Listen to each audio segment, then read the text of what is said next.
السلام علیکم و رحمت الله. اعوذ بالله السمیع العلیم من همزات الشیطان الرجیم. بسم الله الرحمن الرحیم.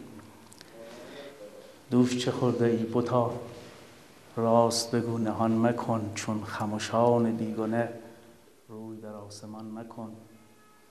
باده خاص خورده ای، نقل خلاص خورده ای، بوی شراب میزند خربزه در دهان مکن.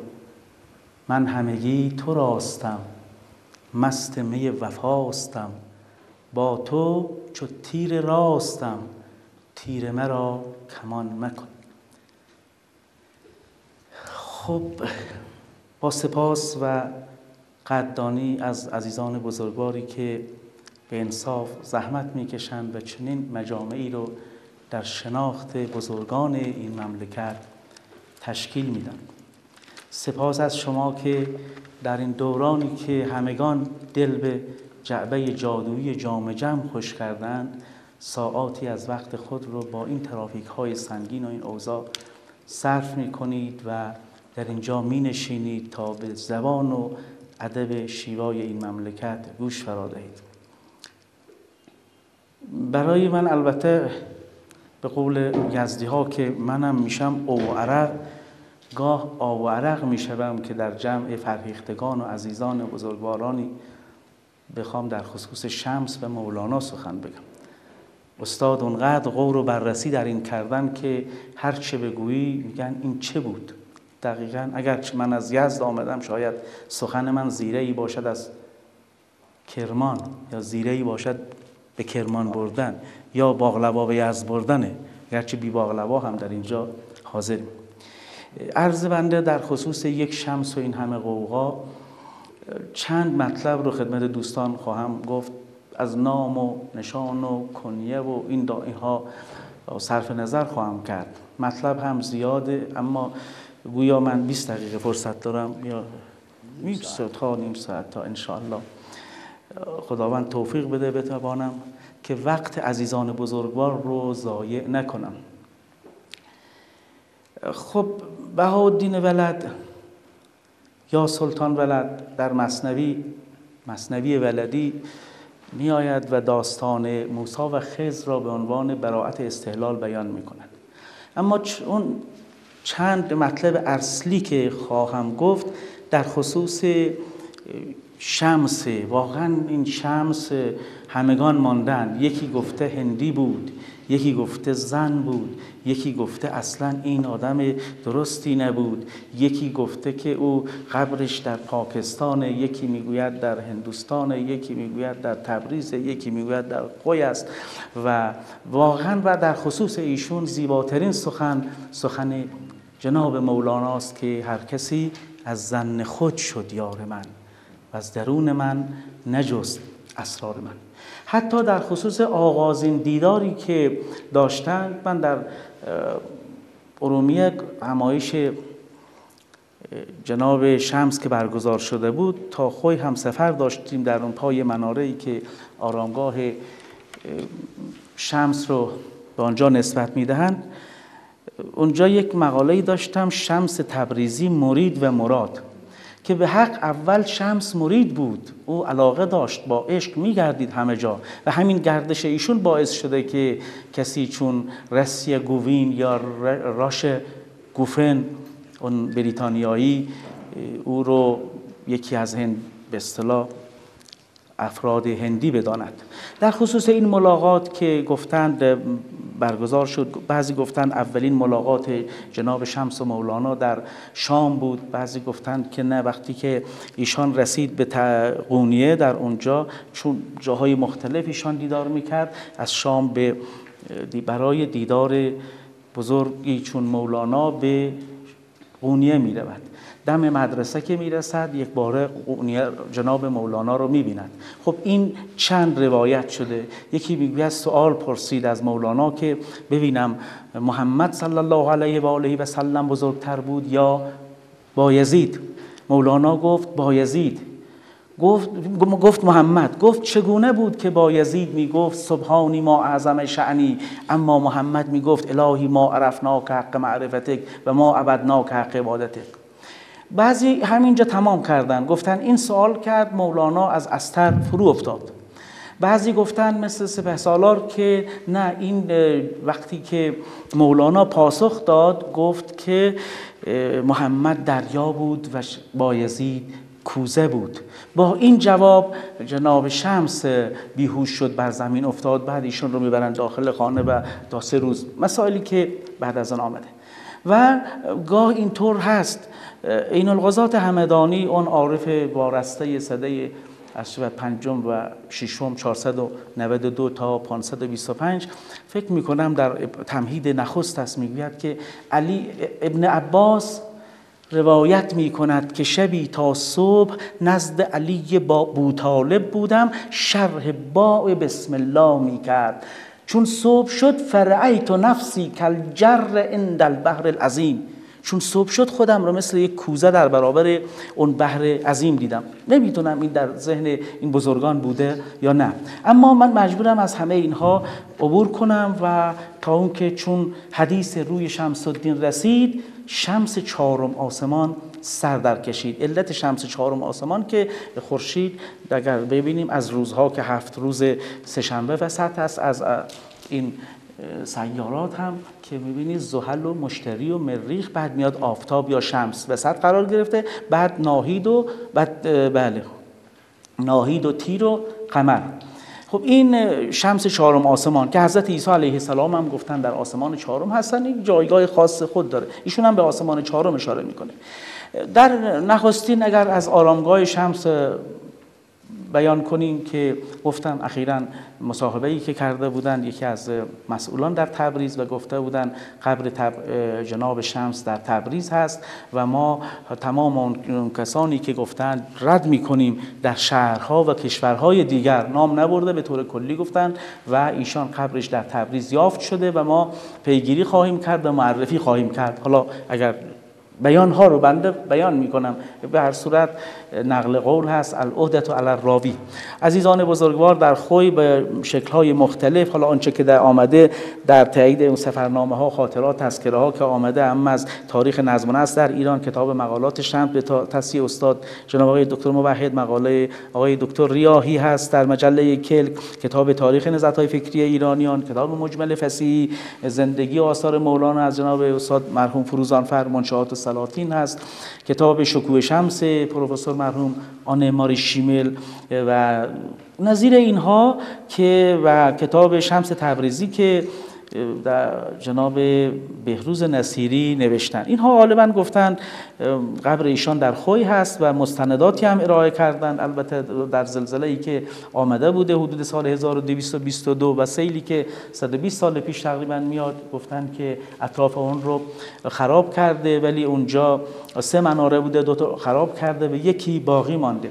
اگرچه در مربوط به دوره صفوی هم اونجا بیان کردند که شاه اسماعیل صفوی علاقه بسیار زیادی به قبور عرفا داشته و گفتن قبر یک عارفی در آنجا هست و ایشون میره در خوی مدت مدیدی آنجا اقامت میکنه و یک باغی رو میگه در آنجا میسازند و به طوری که هر موقع از باغ بیرون میآمده چشمش به آنجا یا به آن آرامگاه شمس بیفته.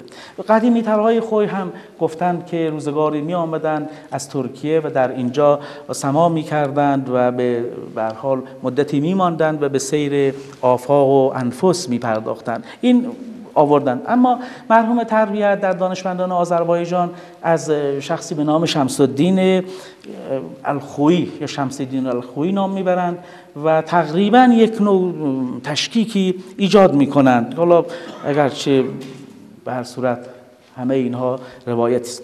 جیمز موریه که جهانگردی هست، سال 1813 درست حدود 100 سال پیش که از خوی عبور میکنه، ایشون مینویسه که در اینجا باغ‌ها درست کردن و یک نهرهای آبی در اینجا عبور میکنه و 2 ستون آجری هست که میگویند گور یا گورواره شاعر و دانشمند بلند آوازه ملای تبریز به نام شمس است. بحث ملاقات شمس و مولوی رو من اجمالاً گفتم به طور کلی، حالا اگر یک وقت مقاله چاپ شد دوستان استفاده خواهند کرد. جناب مولانا او را نوری می‌داند که به موسی گفت من پروردگار تو هم، انی انا الله. اونجا داریم که فلما جاء موسی لمیقاتنا و کلم او رب قال رب ارنی انظر الیک قال لن ترانی ولکن انظر الی الجبل. و اون ماجرا رو میدونید که از اون درخت صدا آمد که انی انا الله. در هر حال اینجا تو آن نوری که با موسی همی گفت خدایم من خدایم من خدایم. یا آفتاب آمد دلیل آفتاب، گر دلیلت باید از وی رخ متاب. از وی ار سایه نشانی میدهد، شمس هر دم نور جانی میدهد. آفتاب از سایه نشان از آفتاب میده، ولی شمس همواره نور جان میدهد. از در بلخ تا به روم، نغمه های هوی من از کجا خطا کند، شمس من و خدای من. یا جای دیگه که پیر من و مراد من، درد من و دوای من، فاش بگفتم این سخن، شمس من و خدای من. خب این موارد مجبورم به دلیل تنگی زمان بگذرم از شواهد. به هر حال وقتی مولانا میاد یک کسی رو با این صفات می ستاید، حضرت مولانا سلطان الاولیاء و الواصلین، تاج المحبوبین، قطب العارفین، فخر الموحدین، شمس الحق و الملت و الدین تبریزی، از زمان الله جلال قدره. خب چه میخوایم بگیم؟ غرض هم از کلیم مولاناست، آن که او بی نظیر و بی همتاست. خضرش بود شمس تبریزی، آن که با او اگر درآویزی. شمس تبریزی را به منزله خضر برای موسی گرفته. داستان موسی علیه السلام و خضر علیه السلام رو دوستان بزرگوار میدونن. هیچ بله، راستی این مرد کیست؟ حالا میخوایم کیه؟ خسرو اعظم، خداوند خداوندان اسرار، سلطان سلطانان جهان، شمع نه فلک، بحر رحمت، مفخر آفاق، لطف خورشید لطف، روح مصور، بخت مکرر. اینها واقف به اسرار رسول، کامل تبریزی، صاحب حال و قال، قطب همه معشوقان جناب احدی. کیست پادشاه کامل و مکمل؟ کسی او را هندوستانی پنداشته، عده‌ای نیز آذربایجانی، برخی خراسانی، جمعی او را از رهبران شبه آیین اکنکار دانستند. این هم دوستان میدونن که اکنکار شخصی به نام پاول تویچیل، یک آمریکایی است. سال 1965 ایشون فرقه‌ای رو اعلام میکنه، البته به دلیل سفرهایی که داشته به شرق، به هندوستان، در میان بودایی ها و غیره. یک آیینی که مرکب است از عرفان اسلامی، آیین هندویسم، بودیسم، بعضی مسیحیت، یهودیت، میاد از اینها هر کدام یک آرم اینها رو و سمبل اینها رو میگیره و یک مجموعه‌ای درست میکنه و اونجا میگوید که مولانا، شمس، حافظ و فردوسی از رهبران پیشین این فرقه یعنی اکنکار بودند. البته بسیار فرقه عجیبی هست که خیلی هم زرنگ بوده. البته غالبش رو از بودایی گرفته و هنرش در این بوده که از هر کشوری بزرگان اونجا رو برای خودش جمع کرده و نمونه های از اونها گفته که جوانان آنها رو به طرف خودش بکشه. و جالب اونجاست که حدود 80 کتاب هم از این گروه در ایران خود ما ترجمه و چاپ شده. خب باز هم اگر بگوییم هر کسی از ظن خود شد یار من. سال 1344 خورشیدی در کابل، مجله کابل، مقاله‌ای توسط استاد قوین ترجمه می شود از راش کوفن. ایشون میگه راش کوفن که همین رو سال 1997 آقای دکتر پروفسور شریف قاسمی که استاد آشنا هستن کاملا، ایشون میاد و کتابی رو چاپ میکنه که در اون 19 مقاله درباره شمس و مولانا هست به نام د مولوی فلوت که راجع به نی مولانا این 19 مقاله است. این مقاله ایشون هم در اونجا چاپ میکند و به عنوان رسی گوین ولی در افغانستان راش کوفن نوشتن. خب اون چه که میخوام عرض کنم خدمت دوستان، ایشون میگه که ایشون اصلا بریتانیایی است و میخواد بیان کند که شمس هندی بوده، ولی دلایل به حق قانع کننده نیست مخصوصا کسی که آشنا باشه با زندگی این بزرگوار مثلا دلایل میگوید. البته خود استادم میدونن مدت ایشون در ترکیه بوده و زبان ترکی رو میدانسته در اونجا و بعضی خود مناقب العارفین ترجمه ترکی اون رو خوانده و از اونجا میاره. میگوید که مطالعه مآخذ قدیم نوشته تذکره نگاران مثل دولتشاه و غیره این مطلب را ثابت میسازد که پدر شمس الدین پس از گرایش به اسلام به نو مسلمان مشهور شد و فرزندش را برای کسب دانش به تبریز فرستاد. یک دفعه حالا مثل حدیث هایی که حدیث حسن نیست، ثقه هم نیست، یه دفعه میبینی بین این بیان کننده این حدیث تا قبلی یه وقت 200 سال 300 سال فاصله است، معلوم نیست چطور. یک دفعه ایشون بیان کرده که از هندوستان میروند به تبریز، چطور کجا نمیدونیم. حالا ما وقتی از شیخ جلال الدین تبریزی بیان میکنیم ایشون میاد از تبریز چطوری میرود و خود مولانا چطور از بلخ میاد. من عرصه توفیقی بود در شهر بلخ بر سر مزار رابعه بلخی که رفتیم، آن در کنارش یک عمارتی بوده ویران شده، سردر و غیره باقی مانده هنوز، معروف هست به مسجد خانقاه پدر مولانا. خب از آنجا میان به ایران، همه مشخصه در اونچه که بیان شده در نیشابور و دیدار با عطار و اسرارنامه و اینها در حاشیه مطلب است و مصدق نخواهم شد تا به قونیه تشریف میبرند. در این سراسر این سرزمین بزرگ قلمرو پارسی رو میروند. اما ایشون نگفته چطوری میاد یک بار سر از تبریز در میآورد و حتی پدرش میگه مذهب اسماعیلیه داشته و عوض کرده و مطالب بعد. از طرف دیگر می نویسد که نام پدر شمس تبریز داره استدلال میکنه که مثلا میخواد بگوید که پدر شمس هندی بوده. به قرار نوشته تذکره نگاران خواوند علاءالدین یا خواوند جلال الدین نام پدر شمس بوده که این نام رو بعد از اسلام بر روی خود گذاشته و گوین بر اساس همین بینش ادامه میدهد که تحقیق در کلمه خواوند اصلا هندی است، به شکل گاوندا بوده و گاوندا که گفته پیکر به اصطلاح استدلال خودش رو بیشتر با همین قوی میکنه و میگه که او هندی بوده، اگرچه خیلی باز استدلالی نیست. علاوه بر آن گفته چون پدر شمس مرد تجارت پیشه بوده، کالاهای گرانبها رو از هندوستان به تبریز می آورده و اونجا با افراد دیدار می کرده و به اسلام گراییده و از آنجا به هند رفته. افلاکی هم در مناقب العارفین ایشون از ترجمه ترکی استفاده کرده و اون حکایتی نقل میکنه از قول کرا خاتون. حالا من نباید بگم استاد بیشتر مستحضرن و عزیزان بزرگوار، حالا بازم عذر میخوام از اهل مجلس که بسیار این مطالب تکرار است، ولی ایشون کرا خاتون میگوید یک روز من از لای در نگاه میکردم، از شکاف در دیدم که مولانا سر بر زانوی شمس گذاشته در حالی هم که زمستانه. یک دفعه میبینم از دیوار میگه دیدم که چند نفر وارد شدند آمدن در اینجا و من تعجب کردم. اینها خلاصه نشستند تا قرب پیشین حدود ظهر میشه، الان هم نماز پیشین داریم و نماز پسین یا عصر. خب اینها میگن که به شمس میگویند تو پیش بایست برای نماز، ایشون میگن جناب شمس میگویند که تا زمانی که مولانا باشد کس دیگری نباید مقتدا بشود. یاد علامه بزرگوار دیگری از تبریز بگم، حالا اینجا جناب مرحوم علامه طباطبایی، ایشون مرحوم علامه حسینی تهرانی می نویسد که من همیشه میخواستم یه جوری پشت سر ایشون نماز بخوانم و ایشون همیشه میگفتند ما مقتدی هستیم، هنوز مقتدا نشدیم.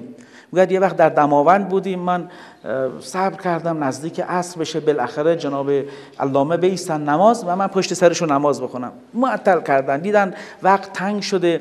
علامه من گفتم بریم وضو بگیریم. خب وضو گرفتم، دیدم علامه رفتن در یک سه گوشه اتاق، سه گنج اتاق به گونه ای ایستادن که به هیچ راهی نمیشه پشت سر ایشون ایستاد و نماز خواند.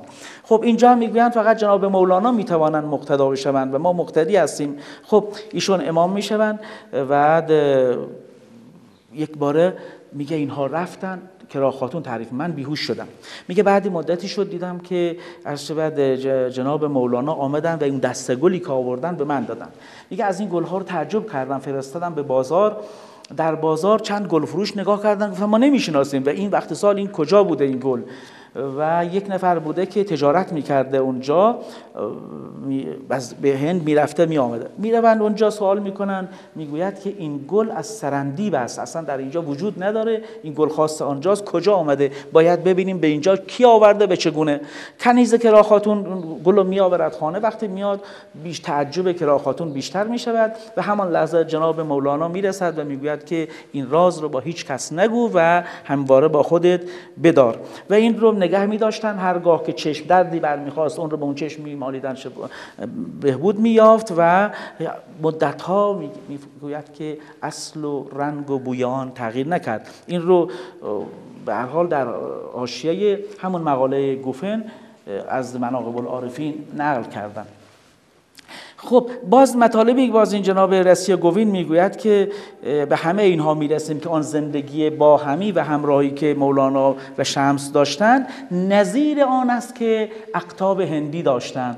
خب این باز استدلال قوی نیست که بخوایم چون اونها قطب‌های هندی با هم بودن او هم اینطور بشه. بعد نکته دیگری که باز ادعای گوین رو به نظر خودش بیشتر استحکام بخشیده، طرز تدریس و وعظ جناب شمس بوده و اینکه او مدعی است عقاید و اندیشه های شمس با مفاهیم طریقه بکتی یا بھکتی هندی این بسیار شباهت داشته. بکتی یک عبادت عاشقانه بوده که پیروان این آیین بیشتر یک جنبش مذهبی هندوست، کردار اصلی روحانی آن در سرسپردگی عاشقانه است به قدیسان و شیوا پرستان و ویشنو پرستان. دوستان عنایت دارند که ویشنو پرستان در نزد هندوان خب به سه به اصطلاح ایزد معتقدند. برهما هست که دارای 4 سر و او کسی که ایجاد کننده است، ویشنو اون محافظ حیات هست و شیوا اون نابود کننده که شما رقص شیوا رو غالباً به یاد دارید و اون رقصی که میگن در پایان جهان میکند و وقتی که همه چیز رو نابود کرد. البته شیوا قدرت بزرگی بالایی داره. در معابدم که برید، هندوانی که دیدید بر روی پیشانیشون 3 خط قرمز به عنوان افقی گذاشتن، اونها شیوا پرستا هستن در مقابل ویشنو پرستا. این بکتی یک گروهی از اینها هست و میگویند که هر کس عاشقانه خدا را عبادت کند از هر طبقه‌ای که باشد خداوند او را میپذیرد. خب همین اندیشه باعث شد که اونها تا اندازه‌ای گاهی از به اصطلاح آمدن به اون نهله‌های عرفانی اسلامی حتی خودداری کنند. چون میدونن دوستان بعد از اینکه اسلام وارد اونجا شد، شاید از سال 19 هجری و بعد دوره‌های بعد از زمان سلطان محمود که این فارسی زیاد شد، عارفان بزرگی در اونجا کم کم آمدن که نمونه‌های کاملشو مثل ما اون جناب زکریای ملتانی رو داریم، مثل خواجه نظام الدین اولیا که آرامگاهش رو میدونن در دهلی عزیزانی که رفتن و پیروان اونها، پانیپتی ها، در هر جا که این طبقات عرفا هستن. شیخ جلال تبریزی وقتی که میرود با اون اخلاق خوبی که داشته و بسیاری از افراد به تصوف اسلامی گرایش پیدا میکنند، خود این شیوه بکتی تقریبا مانع از این میشود که بیشتر بیان، چون ها آمدند و یک به اصطلاح شیوه جدید ایجاد کردند. شاید مهارتی هم داشته باشن هندوها، چون وقتی بودا ظهور کرد میدانید به اصطلاح به وجود آمد یا ظهور کرد در سرنات هند. دوستان اگه تشریف بردن در کنار شهر بنارس نزدیک آن رود مقدس هندوان، در اونجا میاد و بعد از اون مراقبه ها مردم دسته دسته شروع میکنن به طرف او رفتن. خب آیین هندویزم میبینن کم کم داره خالی میشود و مردم بودایی میشوند. برهمنان یک نظر و فتوایی میدن به خیال خودشون و میگویند اصلا مهم نیست، بودا هم یکی از تجسم‌های ویشنو هست، چون ویشنو 10 تا تجسم داره. این تجسم‌ها اهم از ماهی و لاک‌پشت و گراز و انسان شیر و یا ناراسیمها انسان شیر و وامنا یا رام کوتوله و رام تبربدست و رامچندر که بعد داستان رامایانا از او داریم. بعد بودا هست، بعد میاد کریشنا و کالکی که اون منجی آخریشون هست. و این به هر حال اینها اعلام کردن هر کس بودایی هم بشود باز برهمنه. روی حساب شد اینجا هم گفتن هر کس بکتی بشود همون آرامش خاطر تصوف ایرانی رو یا اسلامی رو داره. بعد ایشون جناب رسیه گوین رو عرض می‌کردم به قول نیکلسون باز اشاره می‌کند که اون میگه گفتن سواد اندک داشت لیکن ابراز احساسات درونی وی نمودار این بود که گویا برای ارشاد و تبلیغ از جانب خداوند برگزیده شده.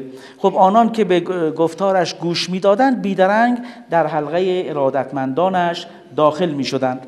خب باز تأکید دیگری داره که در سده 12 میلادی بنگال مهد پرورش عرفان اسلامی بوده و شاید همین مخصوصا همین بکتی و عرفای نامآور بنگال هم میزیستند، شاید از آنها آموخته باشه. البته گفتم شیخ جلال الدین تبریزی سال 642 از دنیا رفته و کسان دیگری داریم مثل بوعلی قلندر پانیپتی که ایشون 602 به دنیا میاد و بعضی گفتن تا 722 زنده بود، یعنی 120 سال که ایشون میاد و از پانیپت میاد به دهلی و بعد از دهلی که از محضر بزرگانی مثل خواجه خلیفه قطب الدین کاکی و امثالهم درس میآموزه، حرکت‌هایی ایجاد میکنه، سفرهایی میرود و سرانجام در قونیه به خدمت جناب شمس و جناب مولوی میرسد.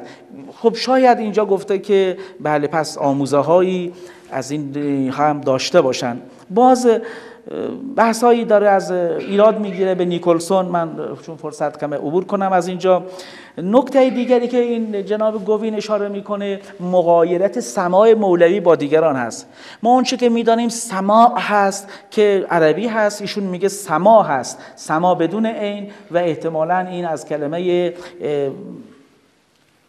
هندی گرفته باشه. استدلال هایی هم میکند از جناب ارشد فریدون نافذ ازلک از نوادگان مولانا جلال الدین که میگوید کلمه سما در کتب لغت وجود ندارد و شاید از لغت شامن که پیشوای مذهبی ترک‌های قدیم بوده گرفته شده.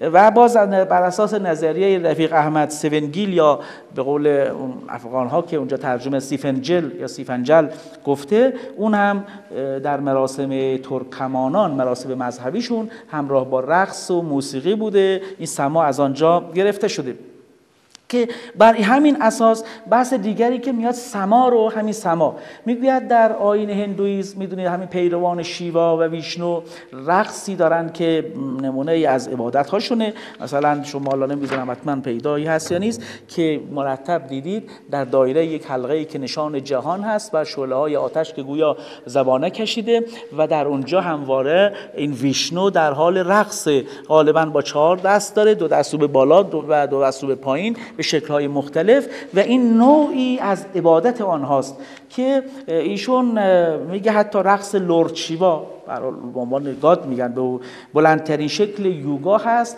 و باز میگه از این شکل و از این سما ممکن است که جناب شمس و اون سماع مولانا از اینجا گرفته باشه. خب با این استنادات میخواهد بگوید که بله شمس تبریزی و پدرش هندی الاصل بودن، اما چنین چیزی واقعا این سفرها و این رفتنها نمیشود گفت که او هندی بوده. واقعا نباید اکتفا به این بعضی مستنداش، من واقعا اینجا گفتم که اصلا استدلال ها قوی نیست.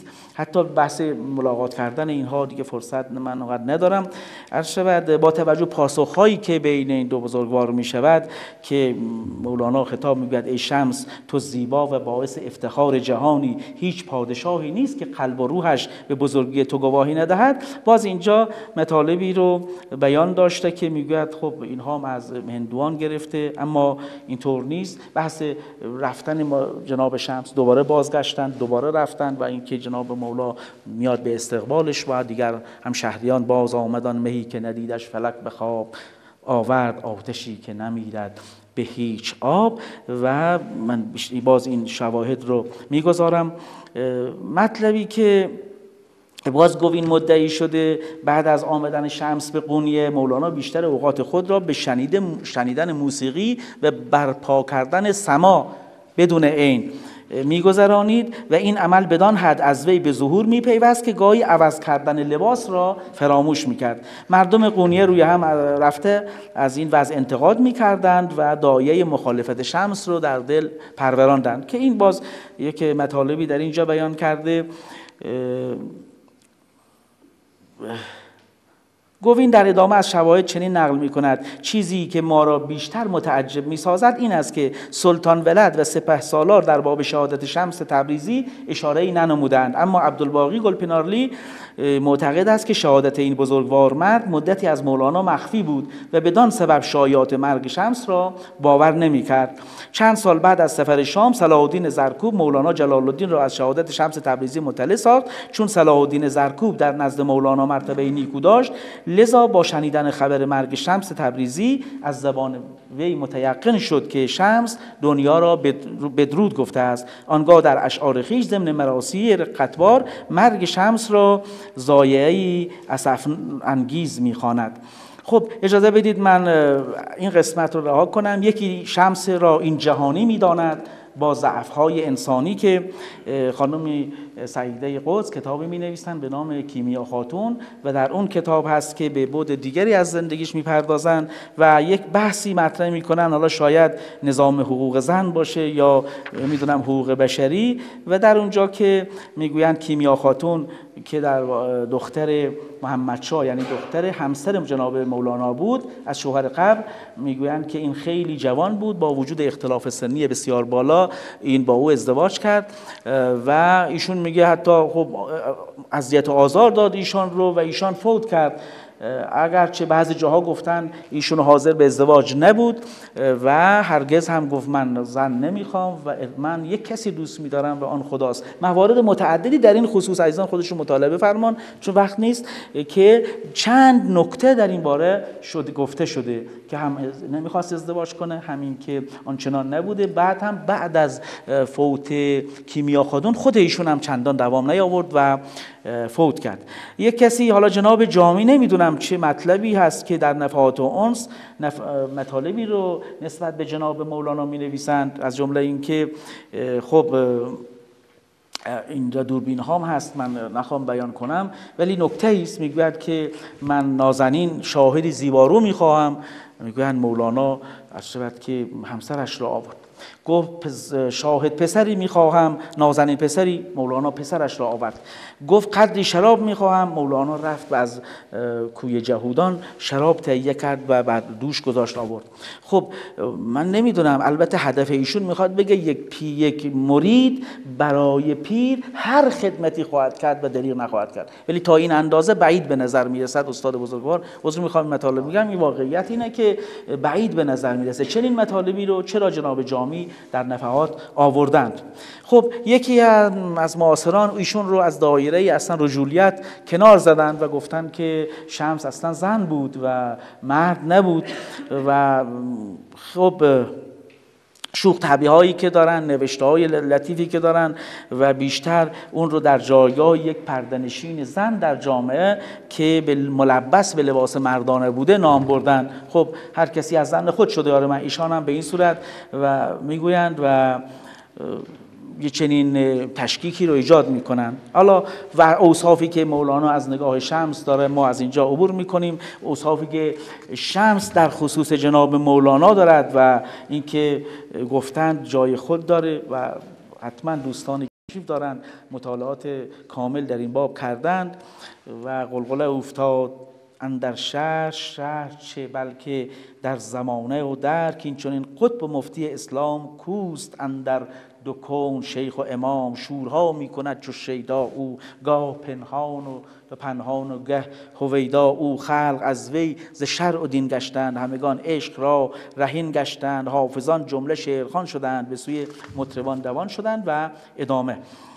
بعد بحث اینه که شمس بار دومم که از دیده ها پنهان می شود دیگه خبری نمیرسه. اینجا یک بحثایی است. حالا یکی وقتی که بعضی گفتن وقتی که شمس صدا زدند و بردن بیرون، مولانا گفتند انا لله و انا الیه راجعون، یا بعضی گفتند که خداوند او رو حفظ کند، یا بعضی نسبت دادند به علاءالدین پسر جناب مولانا، بعضی گفتند با 8 نفر پشت در بودند و همین که ایشان بیرون آمدن و 8 نفر او را گرفتند و بردند و به حق معلوم نشد چه شد. اینکه بعضی گفتن یکی خواب دید که شمس میگوید من در فلان چاه افتادم، مرا برگیر، و میرود فرزند مولانا و ایشون را از چاه بیرون میآورد. خب آیا شمس آنجا ترک کرد، کسی او را ندید، آمد به خوی در آنجا از دنیا رفت؟ اینها واقعا بر ما پوشیده است. و اینکه وقتی او رو با صفاتی چون شمع و شاخ گل رعنا و سلطان بی همتا، آهو، گوهر، مهرو یاد میکنن و دقت باید کرد. خیلی مطالبش رو اگر بتونیم در مثنوی انتهانامه یا ولدی رو از جناب سلطان ولد بخونیم بیشتر میتونیم آشنا بشیم با این بزرگوار. و اینکه میان ما چو شمعی نور میداد، کجا شد ای عجب بی ما کجا شد؟ دلم چون برگ میلرزد همه روز، که دلبر نیمه شب تنها کجا شد؟ برو در باغ پرس از باغبانان، که آن شاخ گل رعنا کجا شد؟ چو دیوانه همی گردم به صحرا، که آن آهو در این صحرا کجا شد؟ برو بر بام پرس از پاسبانان، که آن سلطان بی همتا کجا شد؟ دو چشم من چو جیحون شد ز گریه، که آن گوهر در این دریا کجا شد؟ ز ماه و زهره میپرسم همه شب، که آن مهرو بر آن بالا کجا شد؟ دل و جانش چو با الله پیوست، اگر زین آب و گل شد در کجا شد؟ بگو روشن که شمس الدین تبریز، چو گفت الشمس لا یخفی کجا شد؟ خب هرچند که کسی به ظن و گمان خودش از منظر دید خود هر کسی نگاه می کند، خود بیانی از خیش دارد که می نماید. از اولیاء الله هست و مأموریت الهی دارد. یکی از او مرادی می سازد که راه گشای گمشدگان وادی طریقت است. یکی هندیش می خواند که روزگاری در هند بوده و به تبریز آمده، به رنگ تبریزی به خود زده. دیگری او را از کسانی دانسته که درخواستهای نامشروع دارد. یکی از اهل طبیعتش می داند که به آزار زنی جوان می پردازد و متهم به ضایع کردن کننده حقوق زنانش می داند. دیگری او را از دایره رجولیت خارج می کند و می پندارد که زن است. یکی او را خفته در قونیه می داند و دیگری از آسودگان خوی و تبریز. اما حقیقت چیز دیگری است. شمس است، مرید مولانا و مراد او، محسود بدخواهان و محبوب عاشقان و عارفان. از بندگان است و در بندگان، عاشق است و عارف.